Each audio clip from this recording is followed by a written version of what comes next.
गीता के तीसरे अध्याय में आज हम करेंगे श्लोक संख्या 35।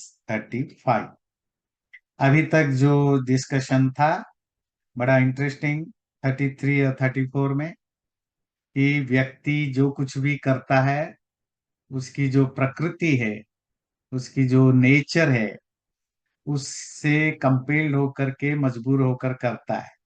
ये प्रकृति क्या है? अपने पुराने कर्मों के संस्कार और एक्सपीरियंस के बेस पर जो सत्व रज तमोगुण वाला माइंड है या शरीर है, वो उसी तरह के इकोसिस्टम के बेस पर ही रिएक्ट या एक्ट करता है। तो व्यक्ति कितना पढ़ा लिखा हो जाए या अनपढ़ हो, उससे फर्क नहीं पड़ता। व्यक्ति अपनी नेचर के हिसाब से ही काम करता है। तो इसीलिए इंद्रियों को रोकना, सेंसेस को रोकना कोई आसान चीज नहीं है। तो फिर बोले, फिर क्या करें? बोले, प्रॉब्लम आप जिन चीजों को करते हैं या भोगते हैं उसमें नहीं है। तो 34 में बोला कि ये जो राग और द्वेष है, चीजों के प्रति जो आपकी अटैचमेंट है, अट्रैक्शन है, लाइकिंग है, द्वेष जो डिसलाइकिंग है, जो नफरत है, वो चीजें ही आपके प्रॉब्लम का जड़ है। चीजें तो दुनिया में रहेंगी, और आप दुनिया में हो तो दुनिया को साथ आपको रहना पड़ता है। आप बिना खाए रह नहीं सकते हो, बिना चले रह नहीं सकते हो, बिना दिखे रह नहीं सकते हो। ये तो आपकी जरूरतें हैं, ये प्रॉब्लम नहीं है। ये तो आपकी मजबूरी है, कंपल्शन है। प्रॉब्लम है जहां आप चीजों के साथ लाइक और डिसलाइक डेवलप करते हो। जब लाइक एंड डिसलाइक डेवलप होता है, वहां फिर आपके अटैचमेंट होता है, अवर्सन होता है। जिसको आप लाइक करते हो, वहां क्या प्रॉब्लम है? वो ना मिलने पर दुखी, कम मिलने पर दुखी, मिलने के बाद नष्ट हो जाने के डर के कारण दुखी। डिसलाइक में क्या प्रॉब्लम है? जिस चीज को डिसलाइक करते हो उसको आप पाना नहीं चाहते हो। वो मिल जाए दुखी, वो ज्यादा मिले दुखी, वो ना हटे तो दुखी। ठीक अपोजिट है। तो लाइक और डिसलाइक ही आपके दुख का सुख का कारण है, और आपको वही बॉन्डेड बांधता है यूनिवर्स के साथ। इसीलिए अगर आप कभी किस पर काम करना चाहो, तो चीजों को छोड़ने में काम मत करो, काम छोड़ने में फोकस मत करो। दुनिया से अपने आप को अलग करने में फोकस मत करो। फोकस करो तुम्हारे लाइकिंग डिसलाइकिंग को कंट्रोल करने में, न कि इंद्रियों को कंट्रोल करने में।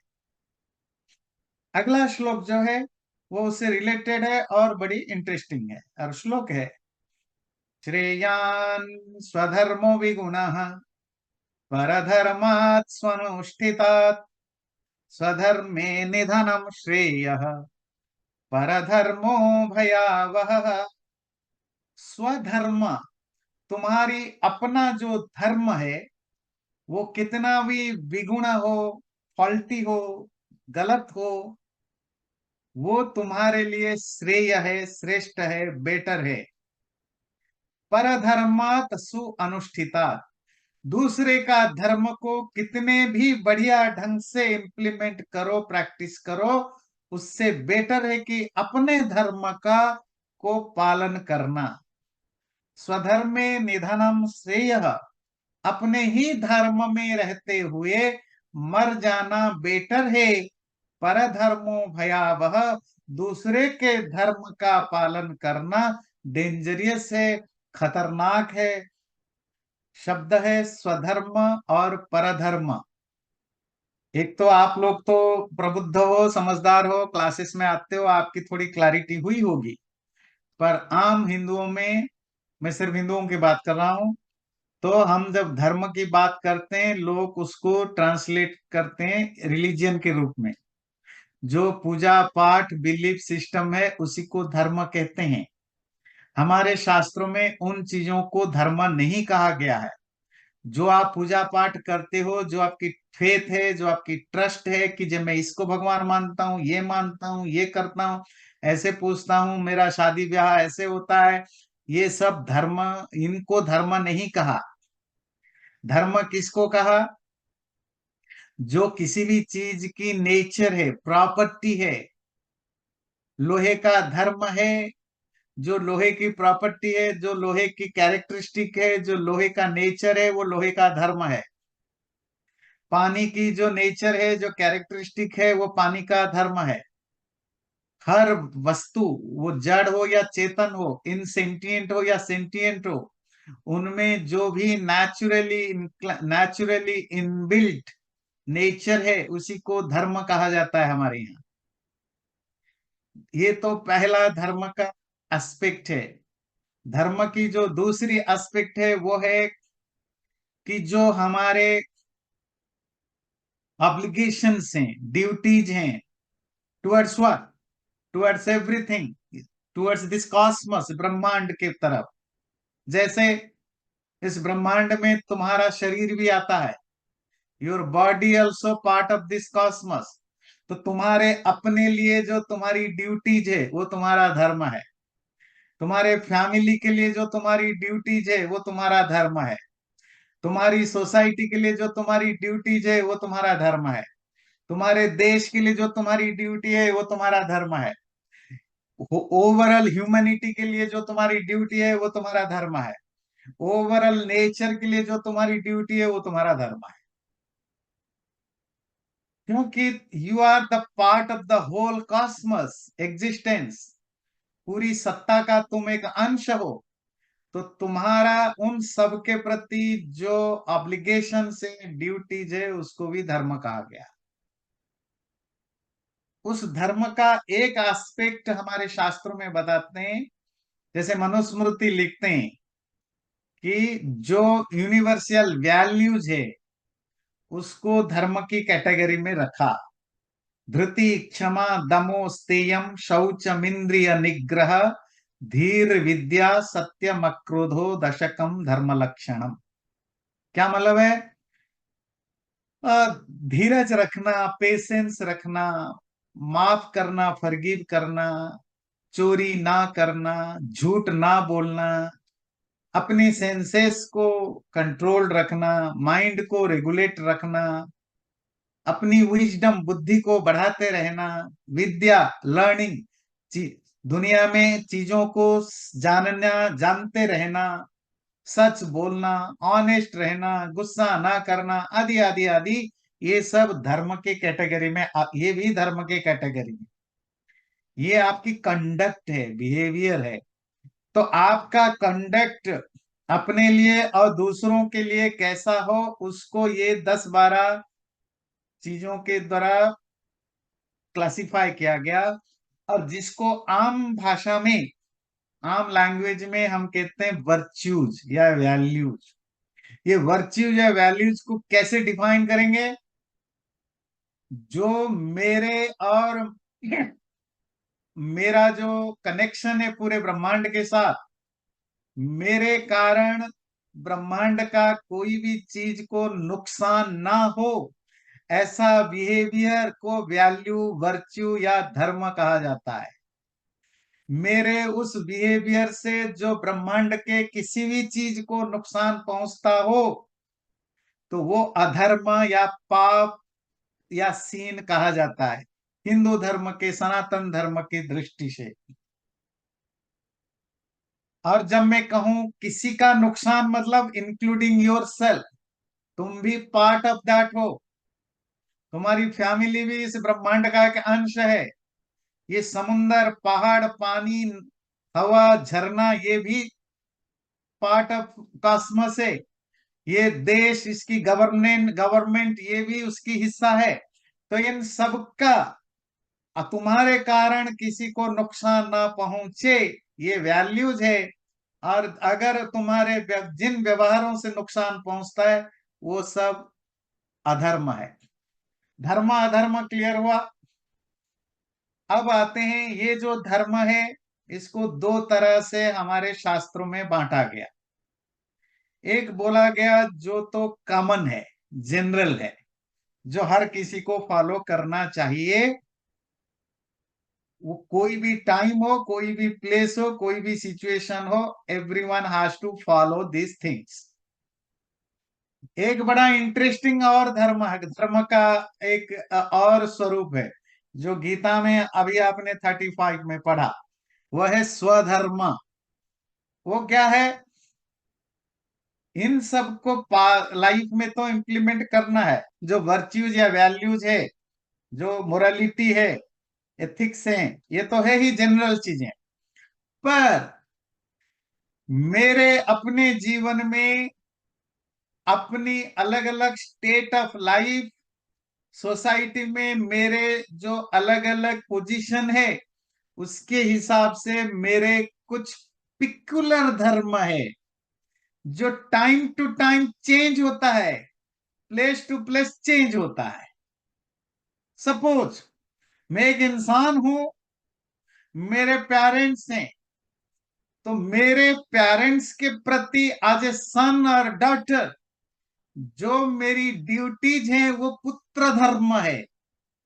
ड्यूटीज एज ए चाइल्ड और सन और प्रोजेनी।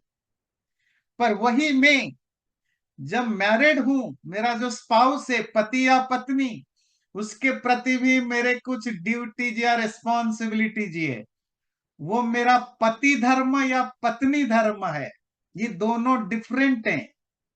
और वही मैं, मेरे अपने बच्चे हैं, तो एज ए पेरेंट्स जो मेरी ड्यूटीज है टुवर्ड्स माय चिल्ड्रन, वो अलग धर्म है, वो पितृ धर्म है। ध्यान रखिए, इन धर्म अलग अलग होते हैं। आप अपने पेरेंट्स से जिस तरह आपकी आपकी रिक्वायर, आपको क्या करना चाहिए, आप उस तरह बिहेवियर अपने बच्चों के साथ नहीं करते हैं, अपने पति या पत्नी के साथ नहीं करते, चेंज होता है ना। इसी तरह सपोज आप अभी क्लास में बैठे हैं, यहां भी दो तीन धर्म काम करते हैं। अगर मैं टीचर के रूप, इस क्लास में मैं टीचर हूं और आप स्टूडेंट हैं, तो मेरा धर्म बदल गया, मेरा टीचर वाला धर्म आ गया। एक टीचर के लिए जो जो उसकी रेस्पॉन्सिबिलिटीज है, वो मुझे पालन करना चाहिए। क्या टीचर को क्या रेस्पॉन्सिबिलिटीज होती है? कि भाई जिस सब्जेक्ट को पढ़ाते हो उसको ठीक ठीक खुद समझा हुआ होना चाहिए। जब आप समझाते हो, वो ऐसे कन्वे करो कि लोगों को समझ में आए। उनकी कोई डाउट्स है उसको क्लियर करो, आदि आदि, बहुत कुछ हो सकता है। आप एक लिस्ट बना सकते हैं। इन द सेम वे, आप सुन रहे हैं, as a student, as a listener, as a curious person, आप सुन रहे हैं, तो आपका धर्म भी है। क्या धर्म है? कि आप ध्यान से सुने, डिस्ट्रैक्शन ना पैदा करें, अपने आप को फोकस्ड रखें, जहां मन में क्वेश्चन आता है उसको नोट करें और टाइम आने पर पूछें, डिस्कशन करें, डिबेट करना है करें, रेस्पेक्टफुल रहे, आदि आदि। जो भी एक, मतलब मैं जस्ट एक आधा रैंडम एग्जाम्पल दे रहा हूं, जरूरी नहीं कि जो मैं बता रहा हूं वही फाइनल है ना। और कल, सपोज कल आप में से कोई बहुत बड़े डॉक्टर हैं, और कल कोई ऐसी क्लास हो जहां आप में से कोई क्लास ले कि हेल्दी लाइफस्टाइल क्या है, कि कौन सी चीज बीमारी हो तो क्या ध्यान रखना है, तो आप में से कोई एक टीचर बनेगा, मैं और दूसरे स्टूडेंट बन जाएंगे। तो उस दिन आपका टीचर का धर्म निभाएंगे, मैं स्टूडेंट का धर्म निभाऊंगा। तो ये जो धर्म है ये बदलता रहता है। जब आप ऑफिस में होते हैं, आप जॉब करते हैं, आप अगर बॉस है तो आपकी बॉस वाला धर्म निभाना है। अगर आप सबोर्डिनेट है तो आपको सबोर्डिनेट वाला धर्म निभाना है। तो आप अगर बाजार में है, एज ए कस्टमर और सेलर, आपका धर्म बदल जाता है। आप अगर गाड़ी ड्राइव करते हैं, एज ए ड्राइवर, आपका धर्म अलग हो जाता है। एज ए ट्रैफिक पुलिस, आपका धर्म बदल जाता है। तो हर रोज हम हंड्रेड्स ऑफ कहिए, या 10 50 20 तरह के रोल हमारे लाइफ में हम निभाते हैं। और हर रोल को निभाते समय उसमें certain values, virtues, duties, obligations होते हैं, उनको निभाने का नाम स्वधर्म होता है। ये इंडिविजुअल धर्म है, ये धर्म जनरल नहीं है, ये बदलता रहता है। और इसी को हमारे शास्त्रों में, मैंने तो आपको आज की लैंग्वेज में समझाने की कोशिश की, हमारे शास्त्रों में इसको कहा वर्णाश्रम धर्म। आश्रम स्टेट ऑफ लाइफ। मैं स्टूडेंट हूं तो मेरा धर्म अलग है। फिर मैं मैरिड लाइफ में आया, गृहस्थ आश्रम, मेरा धर्म बदल गया। फिर मैं रिटायरमेंट में गया, मेरी धर्म बदल गया। लास्ट में सन्यास, रिनाउंस्ड स्पिरिचुअल लाइफ जीने लगा, तो मेरा धर्म बदल गया। ये आश्रम धर्म। तो आप अपनी लाइफ में जिस जिस स्टेज से गुजरो, उस स्टेज के कुछ पर्टिकुलर रूल्स, रेगुलेशंस या ऑब्लिगेशंस होते हैं, या दायित्व होते हैं, उसको आपको फुलफिल करना होता है। जैसे स्टूडेंट लाइफ को हमारे यहाँ कहते हैं ब्रह्मचर्य आश्रम। तो स्टूडेंट लाइफ के लिए कुछ रूल्स थे जो आजकल कोई नहीं फॉलो करता है। क्या है कि भाई जब तक आप स्टूडेंट हो तब तक आप ब्रह्मचर्य का, सेलिबेसी का पालन करोगे।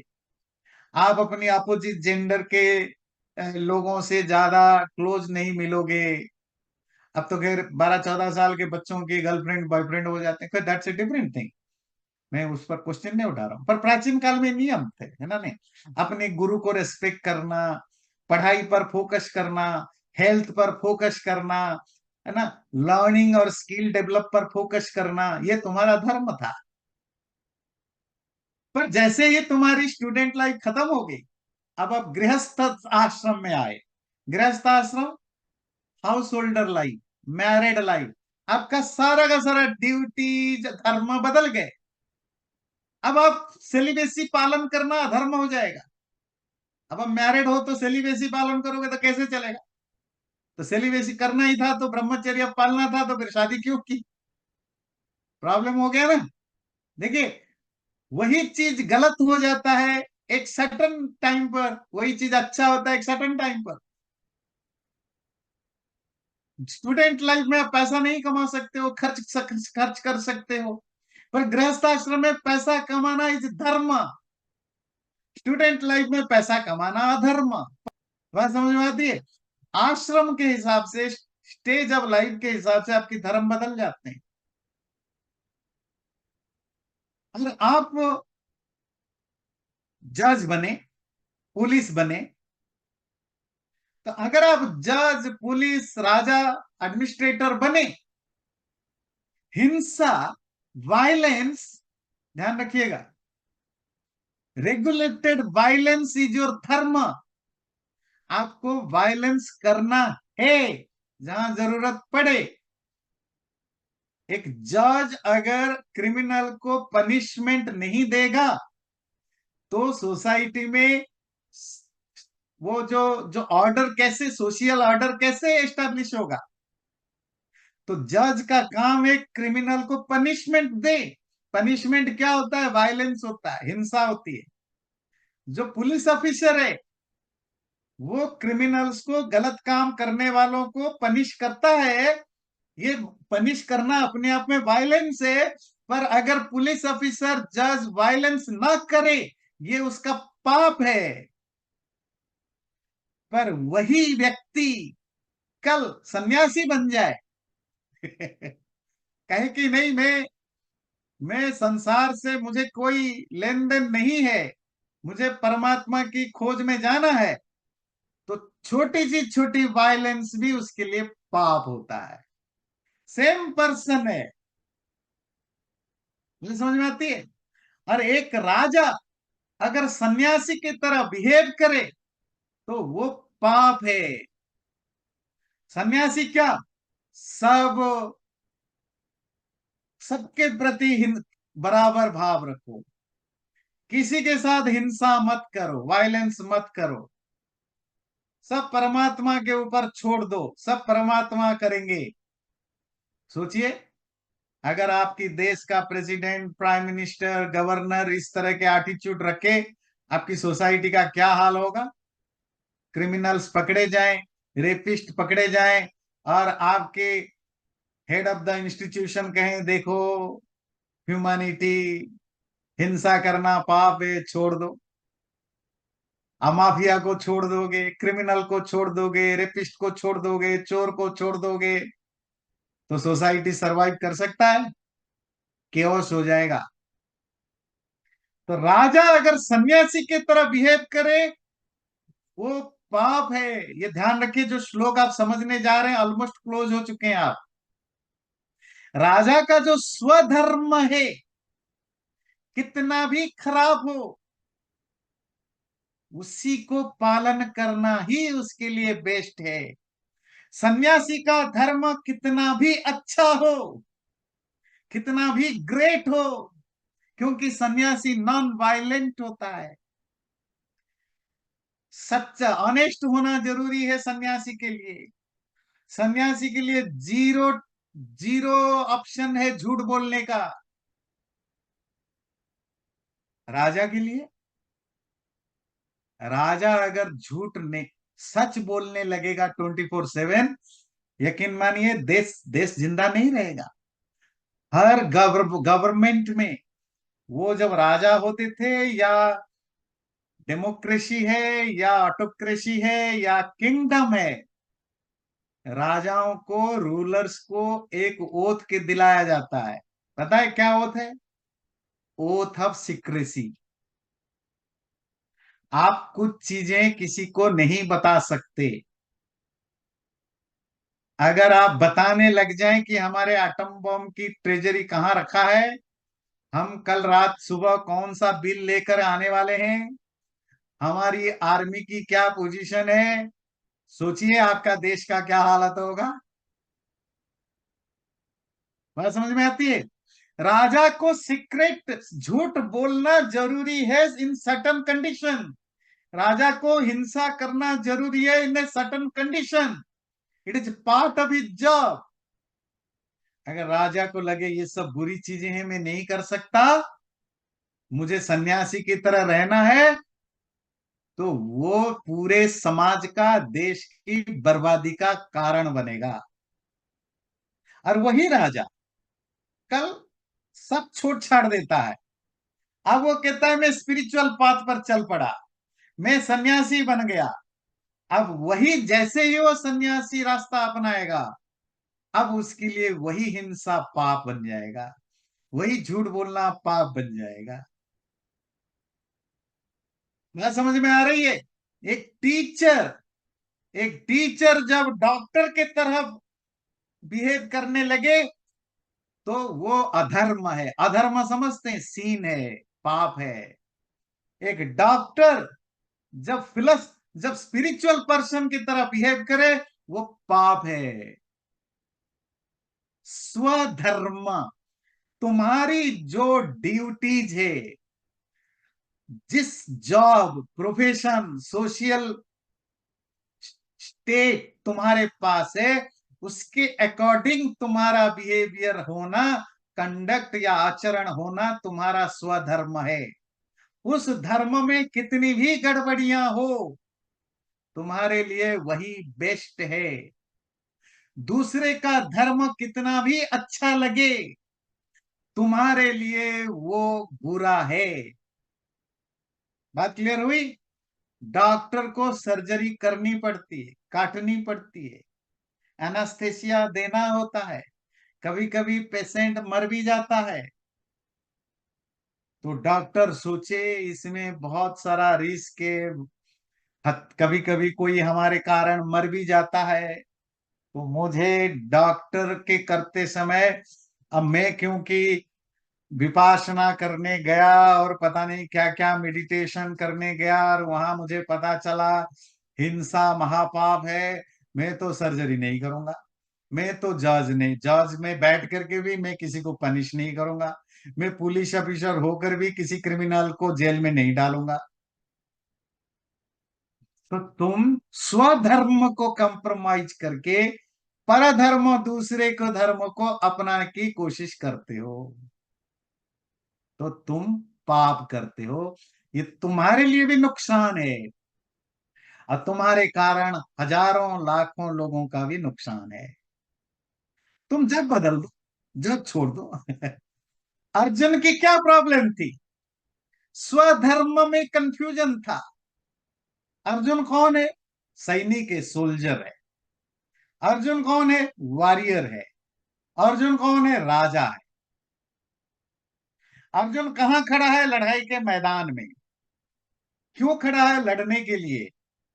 हर कोई लड़ने नहीं आया है। क्षत्रिय आया है, वॉरियर आया है, सोल्जर आया है। ये उसकी ऑब्लिगेशन है, स्वधर्म है। स्वधर्म। और अर्जुन लड़ाई के मैदान में खड़े होकर के जो सोच रहा है, ध्यान दीजिए। फर्स्ट चैप्टर में आपने पढ़ा ना, जो कृष्ण को उन्होंने बताया, वो जो कुछ बताया, वो सारी की सारी बातें ऐसा लगता है जैसे कोई सन्यासी बात कर रहा हो। इसीलिए कृष्ण ने उसको डांट लगाई। ज्ञानियों की तरह बात करते हो, पर तुम्हारा बिहेवियर बहुत बहुत स्टुपिडिटी से भरा हुआ है। तुम स्वधर्म को, क्योंकि तुम्हारे धर्म में हिंसा आदि इन्वॉल्व है, तो तुम उसको ना करके सन्यासी के धर्म में क्योंकि अहिंसा सत्य आदि है, तो तुम उसको पालन करना चाहते हो। कहां? लड़ाई के मैदान में, दुश्मन के सामने लड़ाई करने को आकर यहां सन्यासी की तरह बिहेव करना चाहते हो। तुम परधर्म कर रहे हो। डॉक्टर सर्जरी के टेबल पर बैठ के कहे कि मैं अभी मेडिटेशन करूंगा। मेडिटेशन करना बुरी बात है कि अच्छी बात है? अच्छी बात है। पर डॉक्टर अपना ड्यूटी छोड़ के मेडिटेशन करे, इट्स ए गुड थिंग और bad thing? It's a bad thing. जज अगर वहां सन्यासी की तरह बिहेव करे कोर्ट में बैठ के, सन्यासी का व्यवहार अच्छा है कि बुरा है? अच्छा है। खाली अच्छा नहीं, बेस्ट है। पर ये जज जब सन्यासी के तरह ट्रीट करने लगे कि मैं हिंसा नहीं करूंगा, मैं किसी को पनिशमेंट नहीं दूंगा, मैं डिस्क्रिमिनेट नहीं करूंगा, तो ये गलत हो जाता है।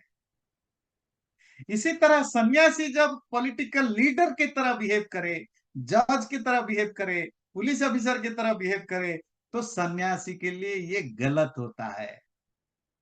सन्यासी का धर्म दूसरा है, राजा का धर्म दूसरा है, गृहस्थ का धर्म दूसरा है। एज ए पेरेंट्स मेरा धर्म दूसरा है। एज ए प्रोजेनी चाइल्ड, बच्चा, मेरा धर्म दूसरा है। एज ए टीचर मेरा धर्म दूसरा है। As a as a doctor मेरा धर्म दूसरा है। मैं अपने जो भी मेरी सोशल या इंडिविजुअल रेस्पॉन्सिबिलिटी है, वो मेरा स्वधर्म है। स्वधर्म क्लियर हुआ?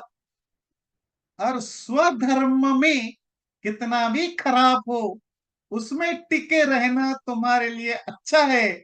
दूसरे का धर्म कितना भी अच्छा लगे, वो तुम्हारे लिए अच्छा नहीं है। अब एक सवाल आप पूछेंगे, पूछ सकते हैं कि मेरी मर्जी नहीं थी, मुझे जबरदस्ती मुझे सोल्जर बनना पड़ा, मैं जबरदस्ती डॉक्टर बनना पड़ा, फिर ये स्वधर्म नहीं है। हमारे यहाँ जो वर्ण व्यवस्था थी, है ना, आश्रम के बारे में तो डिटेल बताया, ये आश्रम के कारण ही कि कैसे आश्रम में कन्फ्लिक्ट नहीं होना चाहिए। वर्ण मतलब क्या होता है? क्लास। सपोज मैंने वॉरियर होने का सोचा, मुझे लगा कि मैं आर्मी में ज्यादा अच्छा हूं, कर सकता हूं, तो मैंने आर्मी ज्वाइन किया। तो वो मेरा वर्ण बना, क्षत्रिय वर्ण। या मैं पॉलिटिक्स ज्वाइन किया, मुझे रूल करना है, वो क्षत्रिय वर्ण में मैं ज्वाइन किया। या मेरा इंटरेस्ट जो है, जो मेरी एटीट्यूड है, जो लीनिंग है, जो टेम्परामेंट है, जो एटीट्यूड, जिसको कृष्ण कहते हैं गुण, कर्म आदि आदि स्वभाव, है ना। सपोज मैं पढ़ने लिखने में ज्यादा एंजॉय करता हूं, मैंने जॉब भी पढ़ना लिखना सोचना लिखना टाइप का जॉब लिया, जिसको आज जॉब लिया, जिसको आज के भाषा में कहते हैं आप teacher, professor, philosopher, advisor, consultant, इस टाइप के स्पीकर, इस टाइप की जॉब आप चुनते हैं, जिसमें पढ़ना लिखना सोचना समझने की जरूरत है। तो आप ट्रेडिशनली, जो ट्रेडिशनल टर्मिनोलॉजी में आप क्या कहलाएंगे? ब्राह्मण। अगर आप वेल्थ जनरेशन में इंटरेस्ट आपका है, पैसा कमाना है, पैसा कमाना किससे? बिजनेस, मार्केट, इंडस्ट्री, पहले जमाने में खेती बाड़ी जो होती थी ना, एग्रीकल्चर, ये भी उस कैटेगरी में आता था, आज भी। और कैटलिंग, गाय बकरी, प्राचीन काल की बात कर रहा हूं। तो आजकल तो बहुत सारे तरीके हो गए।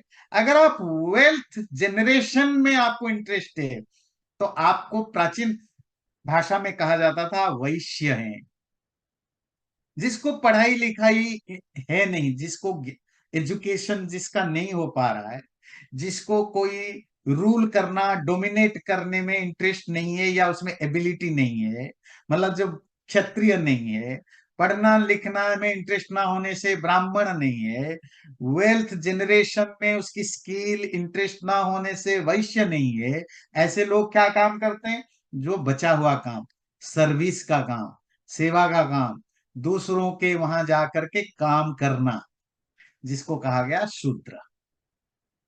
तो व्यक्ति अपने नेचर, एटीट्यूड, टेम्परामेंट, टैलेंट आदि के बेस पर जो भी सोशल जॉब को चूज करता है, उसके बाद वही उसका उसी से रिलेटेड जो उसकी ऑब्लिगेशंस हैं, जो ड्यूटीज हैं, उसी को कहा जाता है स्वधर्म। और आपका धर्म कितना भी खराब लगे, सपोज आप एक टीचर, आपने सोचा कि मैं एंजॉय करता हूं पढ़ने पढ़ाने में, तो you choose a job of teaching. ठीक है, आपने टीचिंग का जॉब चूज किया, और आप एंजॉय नहीं कर रहे हो, और क्या प्रॉब्लम है? आपने देखा कि ये बिजनेसमैनों के पास बहुत पैसा है, इनके पास तो लाखों करोड़ों डॉलर हो जाते हैं, और मैं इतना मेहनत करता हूं, मेरे पास पैसा नहीं है।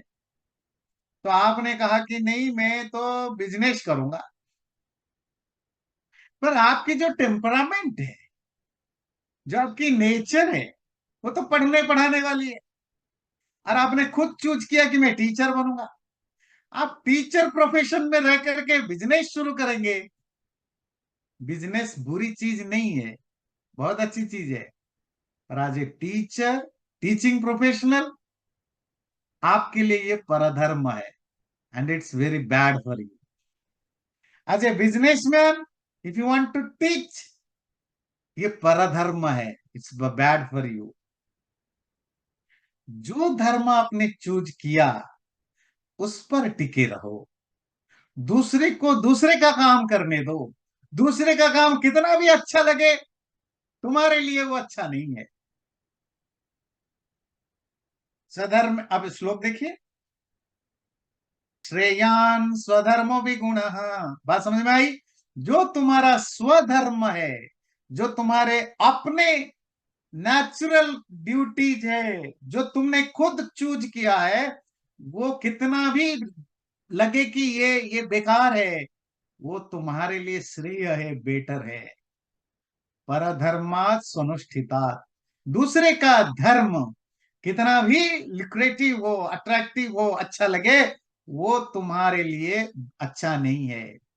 अपने धर्म को करते हुए मर जाना श्रेय है, बेटर है। दूसरे का धर्म तुम्हारे लिए खतरनाक है। ये क्लियर हो रही है? और मैं एक चीज बहुत दिनों से नोटिस करता हूं, अपने रिलीजियस और स्पिरिचुअलिटी फील्ड में भी, क्या है कि बहुत सारे ऐसे लोग जो डॉक्टर है, इंजीनियर है, पॉलिटिशियन है, प्रोफेशनली वो और कुछ है, पूरी जिंदगी उन्होंने उसी चीज में अपने अपना इन्वेस्ट किया, अपनी टैलेंट, अपनी हार्ड वर्क सब उसमें इन्वेस्ट किया। अब सडनली किसी भी कारण से, या तो उसमें वो सक्सेसफुल हो गए, अब उनको कुछ और चाहिए, सोशल अप्रिसिएशन चाहिए, या अपने लाइफ में कुछ चेंज चाहिए। अब वो थोड़ा बहुत कुछ पढ़ लिया, कहीं गीता पढ़ लिया, मेडिटेशन कर लिया, वो कर लिया, वो कर लिया, अब वो शुरू हो जाते हैं कि हम तो स्पिरिचुअलिटी पर भी लेक्चर देंगे।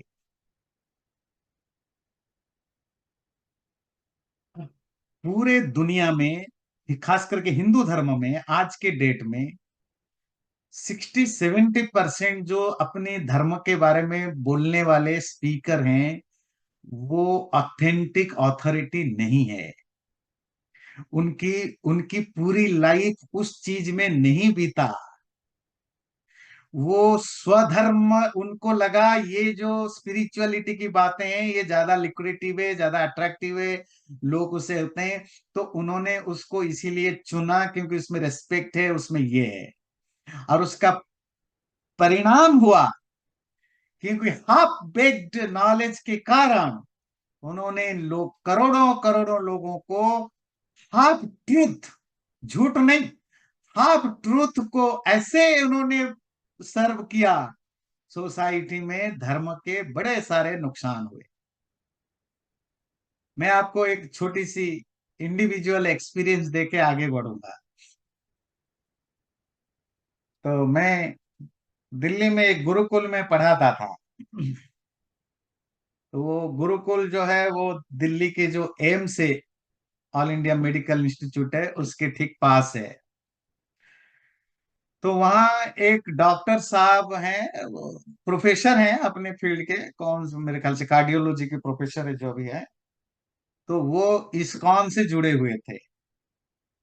तो इस्कॉन जाते होंगे, मंदिर में गीता वगैरह पढ़ते होंगे, जो भी है। तो उन्होंने अपनी एक हॉबी डाल दी कि ये डॉक्टरी में तो मेडिकल में पूछते हैं, बाहर तो कोई पूछता नहीं है, तो मैं गीता पर लेक्चर दूंगा। और उनमें इतनी हिम्मत आया, मतलब मुझे लगता है कि ये डेयरिंग है, कि उन्होंने गुरुकुल के आचार्य को कन्विंस किया कि मैं गुरुकुल में आपके बच्चों को जाकर गीता बताऊंगा। एंड ये डेयरिंग है ना। तो वो आए, तो आचार्य जी को, तो आप डॉक्टर हैं, कार्डियोलॉजिस्ट हैं, उनको क्या मना करें, कभी जरूरत पड़ जाए, वो भी मान गए। आए जी वो गुरुकुल में, उन्होंने 1 घंटे तक गीता पर जो लेक्चर दिया। और ध्यान रखिए, गुरुकुल के बच्चे जो बचपन से संस्कृत पढ़ते हैं, शास्त्र पढ़ते हैं, गीता वेद उपनिषद पढ़े हुए होते हैं, उनकी पूरी जिंदगी 12 साल, 14 साल, 15 साल से सिर्फ गीता नहीं, सैकड़ों शास्त्रों को पढ़ते हैं, इंक्लूडिंग गीता। उनके सामने एक व्यक्ति जो अभी अभी अंग्रेजी में, हिंदी में थोड़ी बहुत ट्रांसलेशन पढ़ के, थोड़ा बहुत समझ के आकर लेक्चर देता है। इतनी ज्यादा उनकी, मतलब बच्चे इतने बोर हुए और मजबूरन तो बैठे। वो जाने के बाद बच्चों ने इतनी ज्यादा मजाक उड़ाया उस व्यक्ति का, उनके सामने नहीं, उनके पीछे उड़ाया, कि वो व्यक्ति जो प्राइमरी लेवल का ज्ञान नहीं है, उसको ये गलतफहमी हो गई कि मैं गुरुकुलों में जो 15-17 साल से शास्त्रों को पढ़ पढ़ करके जिंदगी में और कुछ नहीं किया, शास्त्र पढ़ा, उनको जाके मैं ज्ञान बटा बांटूंगा। और वो इतने अपसेट बातें थी, आम लोगों को अच्छा लगेगा, क्योंकि आम लोग तो, देखो, अंधों में काना राजा होता है, रेगिस्तान में छोटा सा घास भी पेड़ कहलाता है ना नहीं। तो जो पढ़े लिखे लोग हैं उनके सामने बोलोगे, वो इतनी स्टुपिडिटी और अपसेट से भरा हुआ था। पर उसके बावजूद भी वो डॉक्टर अकड़ के साथ आया, बोला और चला गया। मुझे, मेरे दिमाग में लगा वो एक एग्जाम्पल दिया मेरे लाइफ का। ऐसे मैं तो ह्यूस्टन से लेकर दुनिया भर में देखता रहता हूँ। ये परधर्म है। तुम्हें सीखना है सीखो, लाइफ में इंप्लीमेंट करना है करो। दूसरों को इस टॉपिक पर बोलने से पहले अपने आप को मास्टर तो बनाओ। हिंदू धर्म में ये एक भयानक बीमारी फैलती जा रही है। ज्यादातर हिंदू धर्म के जो आजकल स्पीकर बनते फिरते हैं, उनका कोई तपस्या नहीं है इस धर्म में, शास्त्र पढ़ने में, जानने में। थोड़ी बहुत इधर उधर सीख लिया और वो बन जाते हैं। और इसके कारण इतने गलत चीजें बोलते हैं, इतनी इमेजिनरी चीजें बोलते हैं, अपने माइंड के बातें बोलते हैं इन द नेम ऑफ शास्त्र, जिसके कारण गड़बड़ होता है। इसीलिए कहा स्वधर्म निधनम श्रेय, it is better to die to practice your own dharma instead of doing others dharma. और एक छोटा एग्जांपल देकर आगे बढ़ेंगे। स्वधर्म और परधर्म की प्रॉब्लम, कंफ्यूजन। आजकल माँ बाप को कुछ लोगों ने ये ज्ञान दे दिया कि बच्चों का, अपने बच्चों का फ्रेंड बन जाओ। भाई फ्रेंड फ्रेंड होता है, पेरेंट्स पेरेंट्स होते हैं। पेरेंट्स फ्रेंड बन नहीं सकते, फ्रेंड पेरेंट्स बन नहीं सकते। फ्रेंडली एटीट्यूड रखना इज डिफरेंट थिंग। अब माँ बेटी को कहते हो, मुझे कहती है आजकल, देखो बेटे मुझे अपना दोस्त समझो, सब कुछ शेयर कर डालो। बाप कहता है मैं तुम्हारा फ्रेंड समझो। तुम फ्रेंड हो नहीं सकते हो। जिस दिन तुम अपने बच्चे का रियल फ्रेंड बन गए, तो तुम्हारा बच्चा बर्बाद हो जाएगा और तू बर्बाद हो जाएगा। तुम अपने बाप का धर्म निभाओ, माँ का धर्म निभाओ। अभी तक अगर कोई प्रॉब्लम थी, तुम्हारे पेरेंटिंग की तरीके में प्रॉब्लम थी।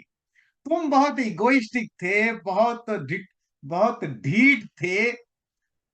अब तुम जिसको फ्रेंड बनना कहते हो, उसका सिर्फ इतना मतलब है, बच्चों की साइकोलॉजी को समझ के एज ए पेरेंट्स उनके उनके सुख दुख उनको उनको गाइड करो। पर जब जो माँ बाप बच्चों की फ्रेंड बन जाते हैं, वो बच्चे ना कभी अच्छे हो नहीं पाएंगे।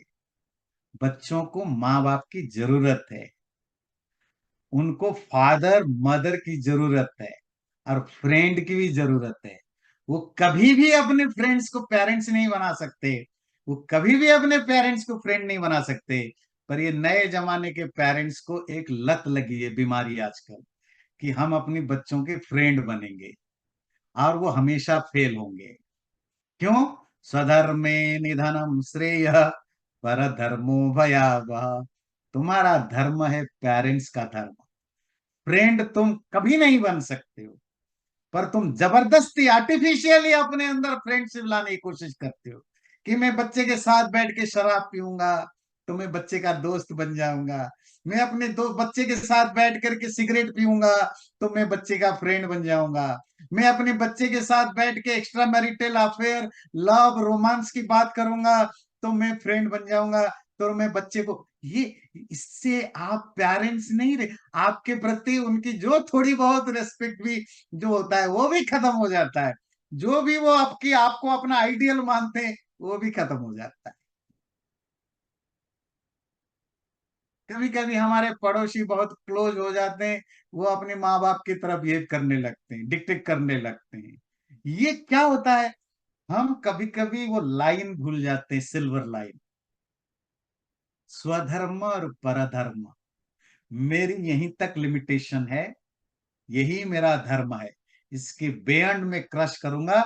मैं परधर्म, परधर्म समझते हैं ना, दूसरे के धर्म में एंटर कर रहा हूं, एंड इट्स बैड। ये किसी के फायदे के लिए नहीं। तो मैंने दो तीन एग्जाम्पल दिया। ऐसे आप अपने आसपास में बहुत देख सकते हैं, जो अपने लिमिटेशन को क्रश करते हैं। लिमिटेशन को क्रश करना ही परधर्म को अपनाना होता है। जब एक राजा सन्यासी की तरह बिहेव करे, तो वो अपने लिमिटेशन को क्रश करता है। आजकल तो रिलीजियस लोग भी, सन्यासी भी पॉलिटिकल लीडर बन रहे हैं, बिजनेसमैन भी बन रहे हैं, और हम उनको जस्टिफाई भी कर रहे हैं। ये इग्नोरेंस है। और ये इग्नोरेंस में ये हाफ बेक्ड नॉलेज है। किसी भी सन्यासी अगर बिजनेसमैन बना हुआ है, या पॉलिटिशियन बना है, उसको जस्टिफाई करने की कोशिश मत करिए, वो कितना भी महान बना हुआ हो। कोई पॉलिटिशियन जब सन्यासी की तरह बिहेव करता है, डोंट जस्टिफाई इट, ये रॉन्ग है, रॉन्ग है, रॉन्ग है, उसके लिए और दूसरों के लिए।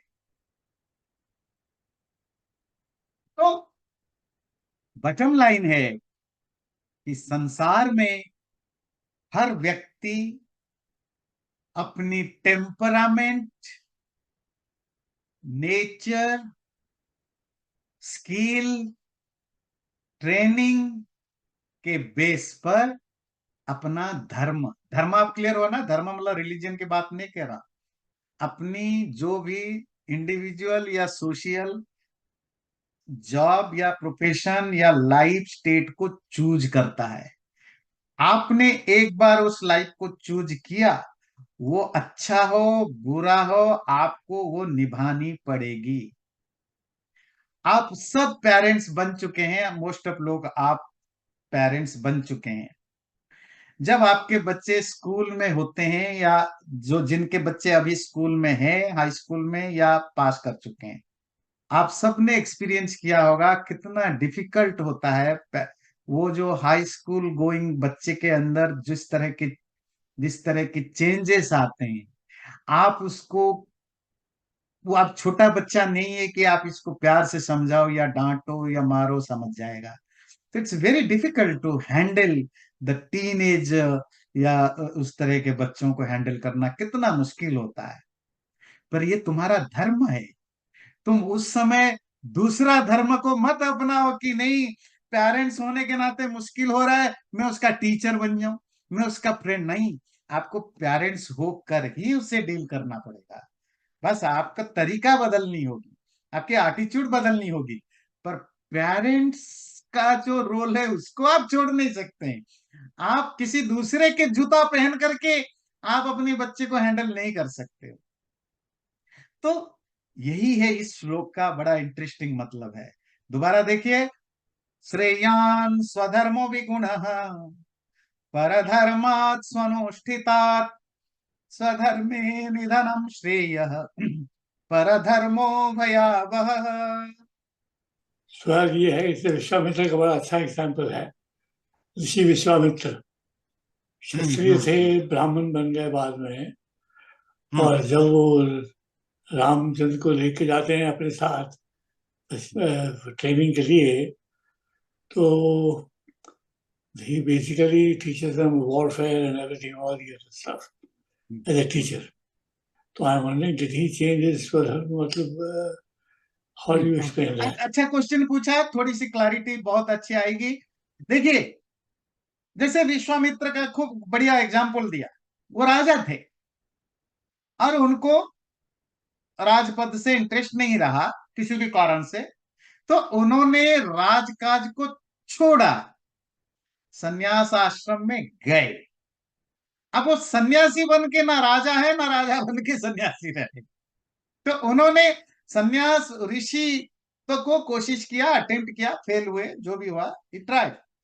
आपको पता है सारे ऋषि अस्त्र शस्त्रों के एक्सपर्ट होते थे। इवन विश्वामित्र ने खुद राम को ट्रेंड करते हैं, बड़े बड़े जो डिवाइन अस्त्र है वो सब देते हैं। क्या विश्वामित्र खुद भी तो मार सकते थे ताड़का वगैरह को? नहीं मारा ना, क्यों? ऋषि धर्म के खिलाफ है हिंसा करना, वो क्षत्रिय का कार्य है। उनके पास वो एबिलिटी था, उनके पास वो पावर था, उनके पास वो ट्रेनिंग थी, सब कुछ था। पर क्योंकि अब वो ऋषि हैं, ऋषि के लिए अहिंसा टॉप मोस्ट है, वो क्षत्रिय का काम है। And he let the Ram do it. उन्होंने राम को ट्रेंड किया, पर खुद नहीं किया। दूसरे तरीके से एक राजा जिसको लगा कि नहीं, मुझे मुझे ये राजकाज में ये खराब है, ये इसमें बहुत सारा गड़बड़ियां होती है, पाप होते हैं, हिंसा होती है, झूठ बोलना पड़ता है, आई डोंट लाइक इट। तो वो राजकाज छोड़ देता है, सन्यासी बन जाता है। अब वो सन्यासी की तरह जीता है। प्रॉब्लम कहाँ है, ध्यान दीजिए। मैं जब राजा बन गया, अब मेरी ड्यूटी क्या है? राजा की तरह बिहेव करूं, सन्यासी की तरह नहीं। अगर मैं सन्यासी बन गया, अब मेरी ड्यूटी क्या है? मैं सन्यासी की तरह बिहेव करूं, राजा की तरह नहीं। कितनी भी मेरे अंदर एबिलिटी हो, विश्वामित्र के अंदर वो एबिलिटी थी कि वो एक अच्छे एडमिनिस्ट्रेटर भी बन सकते थे, अच्छे वॉरियर भी बन सकते थे, पर ये नेवर डिड इट। ये जो आपने एग्जाम्पल दिया, क्यों? उन्होंने ऋषि धर्म को अपना लिया था। आपने एक धर्म को अपना लिया, जब तक उसमें आप हो तब तक उसी में ही उसी को पालन करो। हाँ, जब आपको मन न लगे आप चेंज कर दो। चेंज ऑप्शन हमारे हमारे शास्त्रों में, मैं ये नहीं कह रहा हूं कि आप जिंदगी भर उसी में टिके रहिए, पर जिस समय जिस रोल को आप निभा रहे हो उसमें स्टैंड करिए। कृष्ण ने अर्जुन को सिर्फ यही डांटा कि तुम्हें अगर सन्यासी की तरह बात करने की इतनी इच्छा है तो सन्यासी बन जाते, लड़ाई के बाद बन जाना। अभी तो तुम सोल्जर के रूप में आए हो, वॉरियर के रूप में, मैदान में खड़े होकर के यहाँ सन्यासी का ज्ञान देना तुम्हारे मुंह से अच्छा नहीं लगता। So I'm a little confused though, because uh, there are people who वो प्रोफेसर है और पेरेंट भी है, सोल्जर है और चाइल्ड भी है. So is the message cannot be that you can only be one dharma, right? नहीं, बिल्कुल नहीं, बिल्कुल नहीं। देखिए, शुरू में मैंने बताया, आज सपोज मैं एक व्यक्ति हूं, है ना, मैं पेरेंट्स हूं, तो जब मेरे बच्चों के साथ में होता हूं या बच्चों से रिलेटेड चीजें, तो मेरा धर्म पेरेंट्स का धर्म हो जाता है। मैं वही व्यक्ति, सेम व्यक्ति, जब मेरे पेरेंट्स के प्रति मेरे साथ कुछ करना होता है पेरेंट्स से रिलेटेड, तो मेरा धर्म फट से बदल जाता है, मैं पुत्र धर्म हो जाता हूँ। वही व्यक्ति जब मैं एज एन एडमिनिस्ट्रेटर होता हूँ तो मेरा धर्म बदल जाता है। वही व्यक्ति जब मैं मार्केट में सब्जी खरीद रहा होता हूँ, मेरा धर्म बदल जाता है। तो अकॉर्डिंग टू सिचुएशन, जहां मेरा जो रोल है उस रोल की एक पर्टिकुलर धर्म होता है, वो धर्म मुझे निभानी पड़ती रहती है। ये एक अलग चीज है। एक दूसरी जो चीज जो हम डिस्कस अभी कर रहे थे, वो है प्रोफेशनल धर्म। तो हम एक प्रोफेशन में रहकर दूसरे प्रोफेशन को अच्छा मान के उसके उस प्रोफेशन में आपकी कोई ट्रेनिंग नहीं, कोई साधना नहीं, कोई कोई कोई हार्ड वर्क नहीं, आपको सिर्फ अच्छा लगता है, आप चेंज अपने प्रोफेशन को बिना छोड़े। सपोज मैं एक सोल्जर हूं, सोल्जर होते हुए मैं सन्यासी की तरह बिहेव करूं, देन आप परधर्म को ले रहे हो, जो अभी आपका धर्म है उसके साथ कंप्रोमाइज कर रहे हो। अगर आपको वो बनना है तो सोल्जरशिप को छोड़ दो। मेरी बात समझ में आई? हाँ। एक प्रॉब्लम बहुत बड़ा है जो पूरी गीता में हम आगे पढ़ते रहेंगे, वो क्या है? डिलेमा। डिलेमा भगवान, मैं पेरेंट्स हूं अपने बच्चे का, और मैं खुद ही जज हूं प्रोफेशनली। मेरे बच्चे ने एक क्राइम किया है है ना? नहीं, अब मैं उसको पेरेंट्स के धर्म निभाऊं या जज का धर्म निभाऊं, ये एक डिलेमा है। इस डिलेमे का आंसर पूरी गीता जब आप पढ़ेंगे तो आपको इसका आंसर मिलेगा कि जब आपके लाइफ में अलग अलग धर्मों के बीच में कंफ्लिक्ट हो तो आप इसको कैसे निभाएंगे। अर्जुन की लाइफ में तो यही प्रॉब्लम है ना। वो आज ए सोल्जर लड़ने आया है, पर आज ए ग्रैंड सन, उसके सामने ग्रैंड पापा है, उसके सामने उसकी मामा है, उसकी भतीजे हैं, उसकी चाचा हैं। वो कंफ्यूज है कि मैं सोल्जर के धर्म निभाऊं या ग्रैंडसन मामा चाचा का धर्म निभाऊं। ये डिलेमा है। इसी डिलेमा को समझने के लिए पूरी गीता पढ़नी पड़ती है। डिलेमा के लिए आपको बहुत कुछ समझना पड़ेगा, पर जो स्वधर्म परधर्म है वो क्लियर होना चाहिए।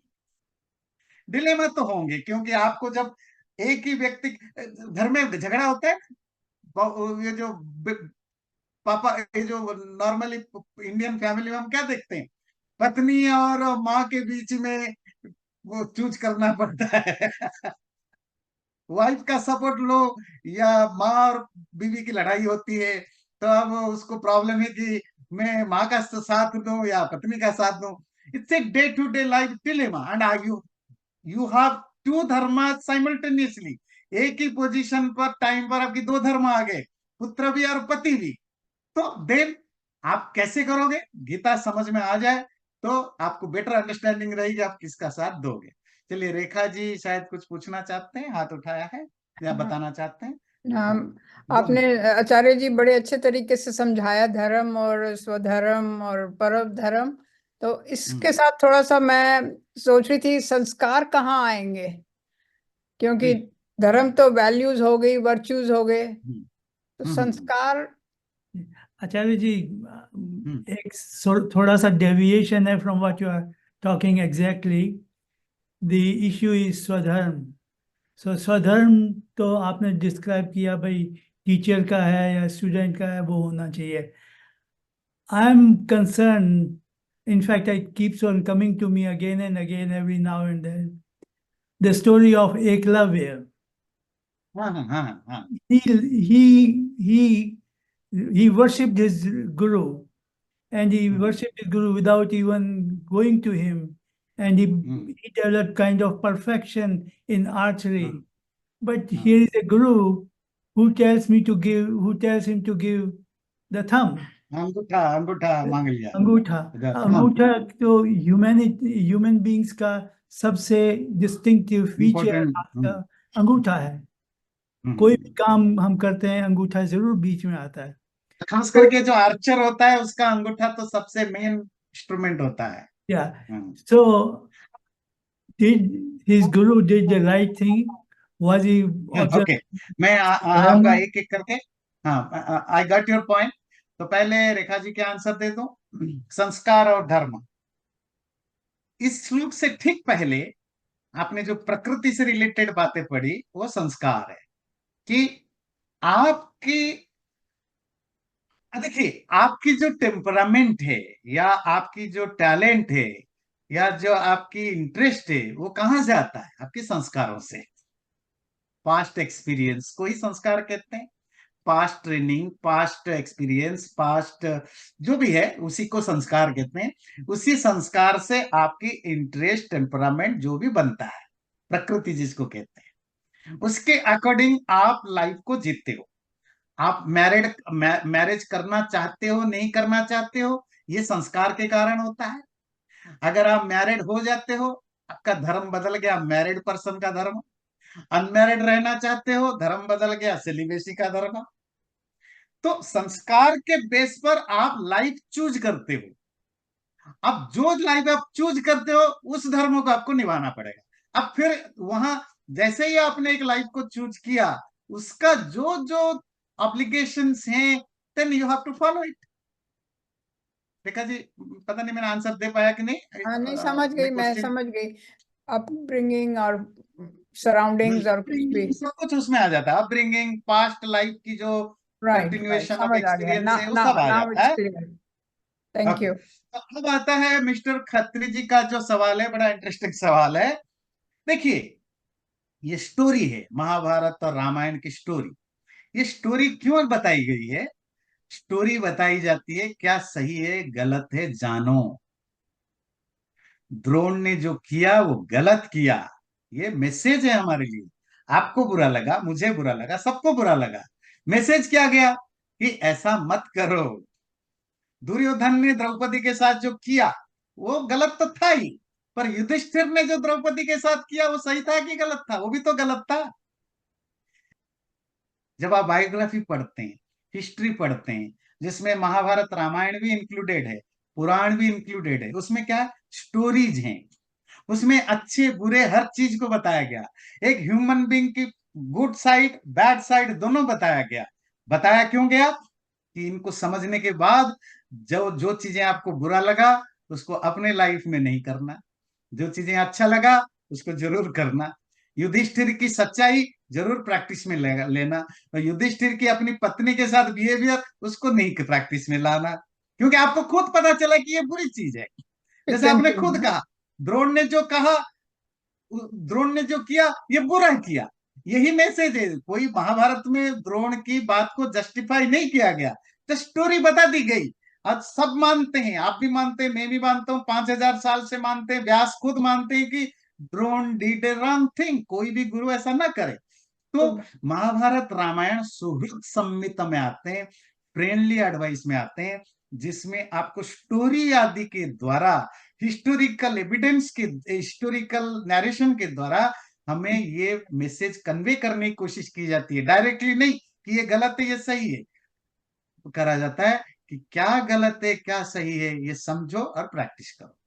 तो ये जो स्टोरी आपने बताया, ऐसे हजारों स्टोरी हैं जो गलत है, ये गलत इसीलिए बताए गए कि ह्यूमन नेचर ऐसे होते हैं और आप इन पर सावधान रहना अपनी लाइफ में। इसको कोई नहीं जस्टिफाई करता है, हर कोई इसको बैड कहता है, पर ये स्टोरी है, स्टोरी हमें सिखाने के लिए है, ये ध्यान देना। जी लास्ट लक्ष्मण जी, फिर कंक्लूड करेंगे। मेरा क्वेश्चन था, युधिष्ठिर ने क्या बुरा किया, अपने उसने अपनी वाइफ को क्या आपने बताया, युधिष्ठिर ने भी बुरा what did he do? Yudhishthir की बात कर रहे हैं? हाँ, उन्होंने अपनी बीवी उसने को क्या किया जो कि जुआ में युधिष्ठिर ने बुरा जुआ, किया अपनी पत्नी, जो जुआ में उसको लगाया, ठीक है, हाँ जुआ में जो लगाया उनको, ठीक है। ये वर्स्ट टाइप ऑफ थिंग ना, कोई अपनी पत्नी को जुआ में लगाए, वो भी उसको बिल्कुल पब्लिक में नेकेड बनाए तो भी वो चुप बैठे, तो ये इससे और बुरा क्या हो सकता है? ठीक है, हो सकता है समझा, ना। Thank you.